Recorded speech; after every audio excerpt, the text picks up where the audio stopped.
বন্ধু, এই বিল্ডিংটা যে করতেছে অনেক পরিশ্রম করে করতেছে মনে হয়। না, সব কপাল। তার ভাগ্যে আছেন, তাই সে করতেছে। তার মানে তুই মানবার পারতাছস না হ্যাঁ যে এটা পরিশ্রম করে করতেছে? না, কি কস?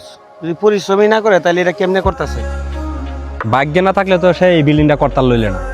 তোরে ওহনি দেখাইতাছি যে পরিশ্রম ছাড়া কোনো কিছু সম্ভব না। তোর মোবাইলটা দি।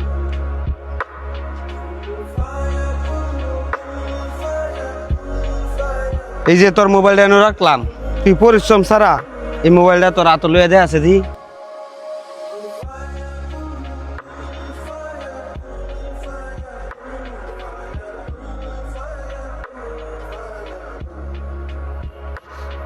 ভাই, মোবাইলটা মনে হয় আপনার। ধন্যবাদ ভাই। শুন, পরিশ্রম তো সবাই করে। যারা রাজমিস্ত্রি করে তারাও কিন্তু অনেক পরিশ্রম করে। যারা রিক্সা চালা তারাও অনেক পরিশ্রম করে। যারা দিনমজুরি করে তারাও অনেক পরিশ্রম করে। কিন্তু ভাগ্য কিন্তু সবার সহায় হয় না। একটা মানুষ যখন পরিশ্রম করে বড় লোক হয়, সবার কাছে বইলা বেড়ায় যে আমি পরিশ্রম করে বড় লোক হইছি। আবার যখন হঠাৎ করে গরিব হয়ে যায়, তখন কিন্তু কয় সবই আমার কপালের দোষ।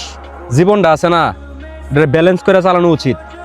যে আল্লাহ পাকরে খুশি রাখে, তার ভাগ্য কখনো খারাপ হইতে পারে না।